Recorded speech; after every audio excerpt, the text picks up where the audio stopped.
How's it going, guys? So today I'm going to show you what it's like to drive the 2017 Audi S8 Plus. First, check out the key. This is really nice quality. It's better than what you get from Mercedes, but not quite as cool as the BMW key. Now, before we get into the front, let's go ahead and hop in the back. We've got beautiful contrasted stitching, brown leather. Now, notably, we do have less legroom in the S8 Plus than we do in the BMW 7 Series or Mercedes S63, but we still obviously have plenty of legroom. Headroom is good as well. Got this beautiful Alcantara headliner, and what I really like is these seats, like an airplane, can actually fold to give you some extra side head support if you want to nap. We've also got automatic rear sunshades here, and you can control the back one with this button here.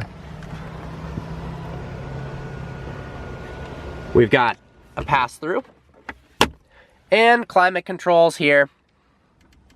We also have heated seats, although there are no cooled seat options for the rear. We do have cooled seats in the front. Now let's go ahead and hop into the front. You can get rear seat entertainment, some screens here. This doesn't have it, but you can't get an option of reclining or massaging rear seats like you can in some of the other competitors. Nice little cubby. I guess this is an ashtray here. Lock and unlock, window switches, and that's about it. Hop on into the front. You'll notice the V8T. It's a 4-liter twin turbocharged V8. Beeping at me.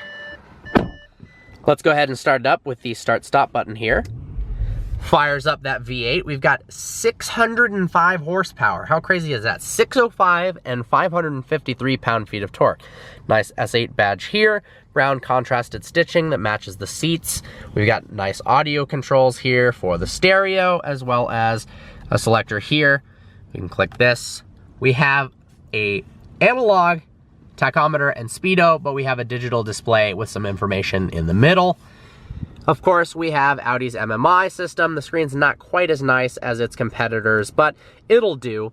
We can close that with that button there, make it a little more streamlined. Very flush carbon fiber with some brown tint to it to match the seats. Let's put that back up. Of course, we have traction control. We can turn that off and on for launch control, an analog clock, park distance control. Let's go ahead and check out the backup camera, shall we? So when you turn the wheel, it shows you the drive lines where the car would go. We've got different viewing angles as well. That's pretty cool. That's nice for parallel parking. Then you can change it from graphics to actual camera, mess with the settings. Nice. We've got a decent sized glove box here, as well as some storage space, both here and right here. That's kind of unique. We've got memory seats, of course, lock and unlock. Right here is the night vision option, so let's click that. Activates night vision assist. Check out how cool that is. Something straight out of Call of Duty. You can see objects like animals, people in nighttime, so that hopefully you don't hit them. We've, of course, got light options here. Really cool LEDs. And more features as well. Lighting for the tachometer. Vent controls. You actually have two-way child locks. You can lock the left side and lock the right side independently. I like that. We've got nice aluminum pedals. They feel really good. Cruise control here. We've got steering wheel mounted paddles, an 8-speed Tiptronic transmission. This is our lane keep assist, as well as our turn signals, of course, windshield wipers. This is how you put it into drive, although getting into reverse is sometimes tricky, and I end up putting it into neutral or park. So this definitely takes a little bit to get used to, but I'm sure you can adapt. Got some more storage here. Notably, there is no great place to put an iPhone. Here's an iPhone 7 Plus, and there's no place to set it so that you can really see what's going on. I use my iPhone for navigation. I don't use the navigation on the actual car, so it would be nice to have a better space there. Cigarette lighter, nobody really uses those anymore. We've got a two-way folding center console, not quite as cool as Mercedes that pops up from different directions, but it serves a similar purpose. Nice armrest. Of course, we've got lighting up here. as well as a nice sunroof and Alcantara. Well, enough interior stuff. I'm gonna go ahead and strap on the GoPro and take this for a drive and let you know what it's like to drive the 2017 Audi S8. All right, let's go ahead and put it into drive. And how cool is this? You can actually see two people up there that are highlighted in yellow boxes to let you know to watch out. It's two kids hanging out, thankfully, on the sidewalk and not in the middle of the road, but that is very handy. Let's go ahead and turn that off for a little less distractions. Now, let's play around with the drive settings. We're gonna put it to dynamic mode. We've got comfort, auto, dynamic, and individual. Dynamic makes the steering stiffer, the throttle response quicker, the suspension firmer. Now, the S8 prior to this had 85 less horsepower. We've got more power now with the S8 Plus. We've got a stiffer air ride suspension. With the dynamic package, you can get carbon ceramic brakes as well as rear torque vectoring and some carbon fiber additions. Not really necessary on this, but you have it in case you need it or want it. All right, let's go ahead and put it in first. Oh, there's a cop right there. I'm gonna take this off.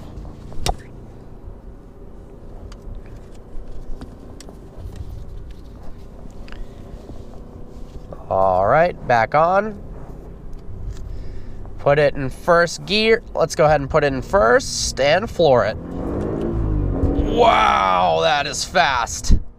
0 to 60 in the S8 Plus happens in just 3.4 seconds. How crazy is that? That's thanks to the 4-liter twin-turbo V8 along with an 8-speed Tiptronic transmission that responds very quickly with the, I'll say, relatively flimsy steering wheel mounted paddles. When you put it into comfort mode, let's go ahead and do that, the steering lightens up quite a bit. It feels a lot more like a luxury car. It rides over bumps nicer, it's more relaxing, you almost feel like you can steer with one finger. Put it into dynamic mode, however, and everything changes. Even the exhaust gets louder, and I love that. The steering is so much stiffer, and this car feels so nimble, it's actually somewhat shocking that a car like this can be so fun to drive and also be this luxurious and large. We've got blind spot monitoring here. I love the way Audi does that with the yellow indicator. We can turn it off by clicking this button in case that's distracting, although I like it. Let's go ahead and give it some downshifts to show you the response. I mean, it's about as quick as it can get. Brake power, it has an initial kind of lack of brake feel. You really have to start stepping on it, but once you do, it slows down with absolute confidence. And it's better that way to not be super touchy on the top end. Steering wheel's a little thin for my liking, but it feels nice in your hand, especially while it's heated. You've got excellent visibility out of the front, really minimal blind spots. This is an easy vehicle to drive, and it's not overwhelming whatsoever, despite having so much power. It's all-wheel drive, so you can drive it at all times. Audi's Quattro system is standard, of course, unlike something on the S-Class where you have to opt for all-wheel drive. Oh, that is nice. It's got minimal body roll as well. The car likes to turn from side to side. It feels pretty much just like an RS7 with a little more room in the back and, of course, different styling. I like the way the speedo and tachometer look. They're bent in towards you. Now, they're not fully digital like BMW and Mercedes, which honestly, that looks a little bit more futuristic, but this feels more sports car-like. I'm sure the next generation of S8 Plus or S8 will have a fully digital instrument display. This has been around since 2010. The A8 has of this generation. So they are due for an update. Apparently, there have been spy shots of the 2018 Audi A8, so it will be cool to see what that generation of vehicle looks like. Very comfortable driving position. We've got massaging seats. If we activate it on the side there, you've got some options here. Let's go ahead and click wave, increase the intensity of the wave. We've got many different types of adjustability for the seats themselves. Oh look, tensioning for the seat belt, shoulder support, way more things than I can possibly deal with. Let's go through the menus here. Onboard computer. Well, we aren't averaging good gas mileage. Since I've been reviewing it, we've averaged 8.8 miles per gallon. That is horrible. Long-term history, 9 miles per gallon. All right, well, that's not too good. Let's go back, shall we? Digital speedometer. Don't need that. Assist. All right, what is this telling me here? I guess it's lane keep assist.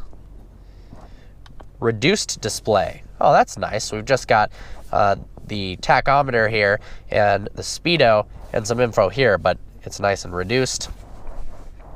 Launching the car is super easy. Just put it in sport mode, turn traction control off, mash the brake, mash the gas, release the brake, and this thing launches incredibly well. It's got an excellent burble to the exhaust as well. Let's go ahead and mess around with individual mode, shall we? Set individual. Engine/transmission, that's in dynamic. Air suspension is in sport. Dynamic steering. We can mess with the engine sound, so we can make the vehicle quieter by putting it in comfort mode, or we can make it louder by putting it in dynamic. And why would you not want to do that? Of course you want to do that. It has a nice blat to the exhaust and some burbles as you let off the throttle. Oh, perfect. We have come first at a stoplight. So we're going to go ahead and put it into sport mode. Turn traction control off. Mash the brake with the left foot. And then we're going to mash the gas with the right foot. And then we are going to launch, doing 0 to 60 in well under 4 seconds in a giant luxury sedan. How about that? How about that?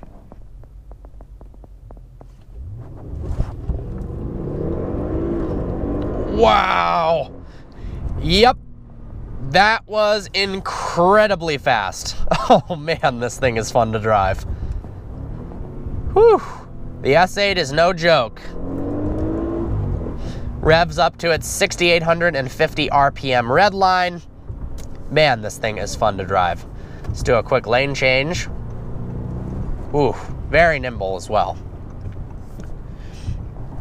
If you're looking for something that's fun to drive first and foremost and is also a large luxury vehicle, the S8 Plus is definitely the one to go with. If you're looking for something more luxury focused, the Mercedes S-Class is probably the way to go. And if you love technology and the latest gadgets, the BMW 7 Series is your pick.